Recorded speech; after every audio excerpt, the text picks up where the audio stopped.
بسم اللہ الرحمن الرحیم والصلاة والسلام علی رسولہ الکریم وعلی آلہ واصحابہ اجمعین اما بعد۔ برادران ملت اسلامیہ اور عزیز اسلامی بہنوں، السلام علیکم ورحمۃ اللہ وبرکاتہ۔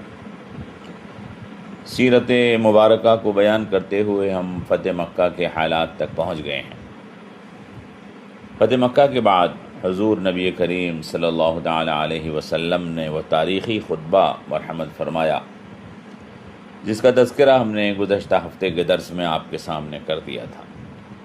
اس خطبے میں آپ نے دنیا کی تاریخ میں پہلی بار وہ اعلانات فرمائے جس نے شرک، بت پرستی، نسلی غرور اور تکبر، جاتی واد، برادریوں کی اونچ نیچ اور سود جیسی گندگیوں کو ختم کرنے کا اعلان فرما دیا گیا۔ انسانی مساوات اور عدل اور انصاف کے اعلانات پر مبنی وہ عظیم تاریخی خطبہ جس کو دنیا کی شدید ضرورت تھی اور آج تک دنیا اس کے لیے ترس رہی ہے۔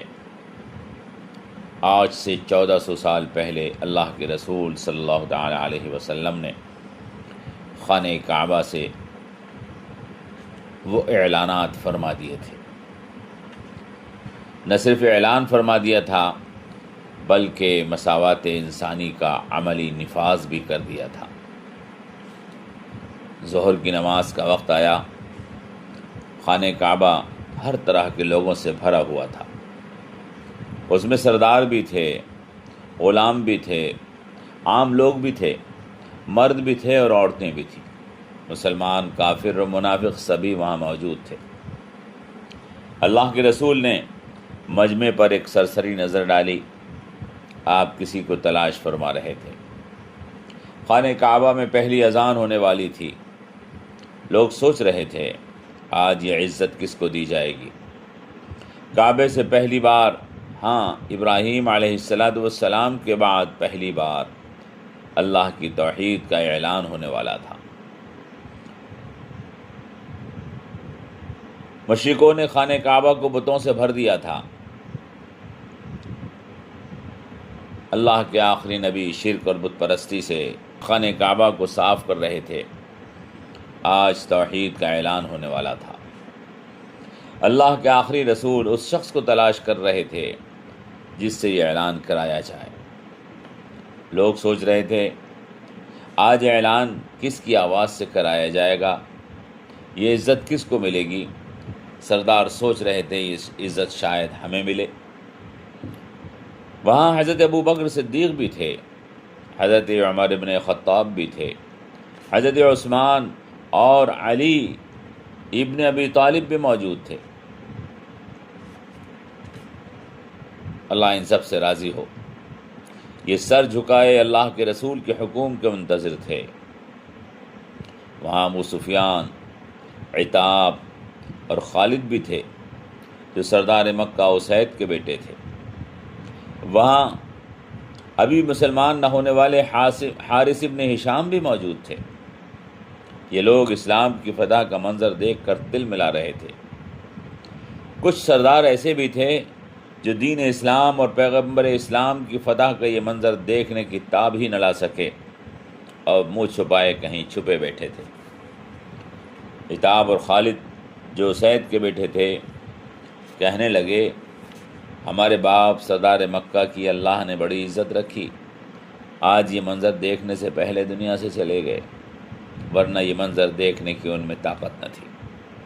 حارث نے کہا کاش مجھے معلوم ہو جاتا کہ کیا سچ ہے تاکہ میں اس کو قبول کر لیتا۔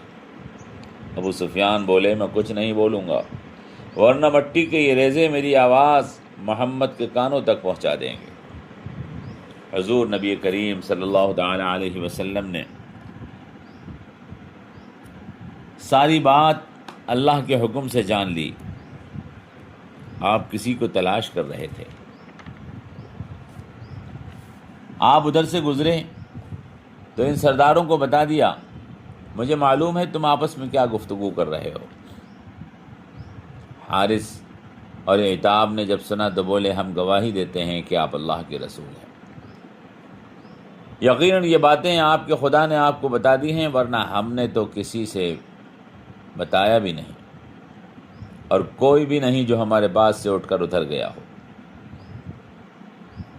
یہ الفاظ ابو یعلا اور ابن ابی شیبہ کے ہیں، جس کو زرقانی نے نقل کیا ہے۔ علامہ ادریس کاندھلوی نے اپنی کتاب میں اس کا ذکر کیا ہے۔ حضور نبی کریم صلی اللہ تعالی علیہ وسلم نے اسی موقع پر عتاب ابن اسید کو مکے کا نگراں مقرر فرمایا ہے، اور فرمایا کہ تمہاری تنخواہ 1 درہم روزانہ تمہیں ملے گی۔ عتاب نے کہا ایھا الناس اجاع اللہ کبدا من جعل درہم، اے لوگو وہ پیٹ کبھی نہ بھرے جو 1 درہم کے بعد بھی بھوکا رہے۔ یہ الفاظ روض الانف میں ہیں۔ چنانچہ لکھا ہے کہ عتاب بن اسید مرتے دم تک مکے کے گورنر رہے۔ ان کا انتقال اس دن ہوا جس دن حضرت ابو بکر صدیق رضی اللہ تعالیٰ عنہ کا انتقال ہوا۔ یہ بات استیعاب میں ہے جو عبد البر کی کتاب ہے۔ حضور نبی کریم صلی اللہ تعالیٰ علیہ وسلم کسی کو تلاش فرما رہے تھے، اور لوگ اپنی گردنیں اونچی کر کر کے دکھا رہے تھے کہ شاید ہمیں یہ عزت ملے۔ پھر حضور نے بلال کو دیکھا اور فرمایا بلال کعبے پر چڑھ کر اذان دے دو۔ بلال کو بڑی حیرت ہوئی، ان سرداروں کی موجودگی میں یہ عزت مجھے دی جا رہی ہے۔ اے اللہ کے رسول میں؟ فرمایا ہاں بلال تم اذان دو، خانہ کعبہ پہ چڑھو اور اذان دے دو۔ بلال خانہ کعبہ پر چڑھے اور اذان دے دی۔ عتاب ابن اسید نے کہا اللہ نے میرے والد کو عزت دی کہ وہ یہ منظر دیکھنے سے پہلے مر گیا۔ حارث ابن ہشام نے کہا مجھ کو اس کالے کوے کے علاوہ کوئی نظر نہیں آیا جس کو محمد اذان کے لیے بلاتے۔ ابو سفیان بولے میں کچھ نہیں کہوں گا ورنہ پتھر محمد کو خبر کر دیں گے۔ روایات میں ہے حضور نے ان کو طلب فرما لیا اور سب کی گفتگو سب کو بتا دی۔ ابو سفیان بولے میں گواہی دیتا ہوں آپ اللہ کے رسول ہیں۔ یہ واقعہ اس طرح سیرت ابن ہشام، طبقات ابن سعد، دلائل النبوہ وغیرہ میں موجود ہے۔ وہاں بعض کتب میں ان لوگوں کے یہ الفاظ حضرت بلال کی اذان کے بعد ذکر کیے گئے ہیں، اور بعض کتابوں میں حضور کے خطبے کے بعد نقل کیے گئے ہیں۔ زیادہ صحیح بات یہی ہے کہ ان لوگوں نے یہ الفاظ حضرت بلال کی اذان دینے کے بعد کہے، اور حضور نبی کریم صلی اللہ تعالیٰ علیہ وسلم نے حضرت بلال کے اذان دینے کے بعد ہی عتاب ابن اسید کو مکے کا گورنر بنایا۔ اس کے بعد حضور نبی کریم صلی اللہ تعالیٰ علیہ وسلم نے ابو محذورہ کو خانہ کعبہ کا مؤذن مقرر فرما دیا، جو بعد تک مؤذن رہے۔ حضور نے طواف فرمایا نماز کے بعد، اور پھر صفا پہاڑ پر چڑھ گئے اور اللہ سے مناجات فرمانے لگے۔ کافی دیر تک اب اللہ سے دعائیں کرتے رہے۔ اس وقت جب حضور دعاؤں میں مصروف تھے، بعض انصار کو یہ شبہ ہوا کہ شاید حضور اب مکے میں ہی قیام فرمائیں گے اور واپس مدینہ تشریف نہیں لے جائیں گے۔ وہ آپس میں اس معاملے پر بات چیت کر رہے تھے۔ انہیں بڑا ملال تھا کہ اب حضور مدینہ نہیں جائیں گے۔ تبھی حضور نبی کریم صلی اللہ تعالیٰ علیہ وسلم پر وحی کے نازل ہونے کے آثار پیدا ہوئے۔ نزول وحی کے بعد حضور نبی کریم صلی اللہ تعالیٰ علیہ وسلم نے انصار سے مخاطب ہو کر فرمایا کہ اے انصار، کیا تم نے یہ سمجھ لیا ہے کہ میں یہیں رہوں گا؟ انصار نے کہا کہ ہاں یا رسول اللہ۔ آپ نے فرمایا کہ سنو، یہ ہرگز نہیں ہوگا۔ میں اللہ کا بندہ ہوں اور اس کا رسول ہوں۔ میں نے اللہ کے حکم سے ہجرت کی ہے۔ اب میری زندگی اور موت تمہارے ساتھ ہے۔ یہ سن کر انصار خوشی سے جھوم اٹھے اور بولے اے لوگوں، ہم بہت سخی ہیں، ہم سے جو مانگو ہم دینے کو تیار ہیں، مگر اللہ کے رسول کے بارے میں ہم بہت کنجوس ہیں، ہم انہیں کسی کو نہیں دینے والے ہیں۔ یہ واقعہ مسلم، مسند امام احمد، زرقانی البدایہ والنہایہ وغیرہ کتب کے اندر متفرق طور پر موجود ہے۔ یہ سلسلہ انشاءاللہ جاری ہے۔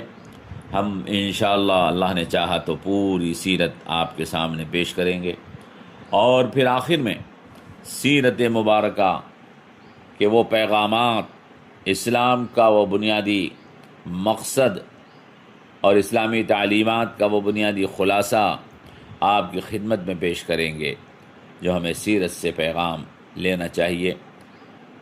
اس کو سنتے رہیے اور توجہ کے ساتھ سنیے، اور یاد رکھیے اللہ کے رسول کی زندگی، اس کا ایک ایک لمحہ قیمتی ہے، اور اللہ کے رسول کی زندگی کے اندر جو ہمارے لیے سبق ہے اس کو ہمیں حاصل کرنے کی ضرورت ہے، بلکہ ضرورت اس بات کی ہے کہ اللہ کے رسول کی زندگی ہم لوگوں تک پہنچائیں، اللہ کے رسول کے واقعات کو ہم، آپ کی سیرت مبارکہ کے واقعات کو ہم دوسرے لوگوں تک پہنچائیں کہ حضور کی سیرت مبارکہ ایسا قیمتی خزانہ ہے کہ اس کے ذریعے سے بد نصیبوں کی قسمتیں کامیاب اور خوش نصیبی میں تبدیل ہو جاتی ہیں۔ اللہ تعالی ہمیں اللہ کے رسول کی زندگی اور سیرت کو خود بھی سمجھنے اور دوسروں تک پہنچانے کی توفیق عطا فرمائے۔ والسلام علیکم ورحمۃ اللہ وبرکاتہ۔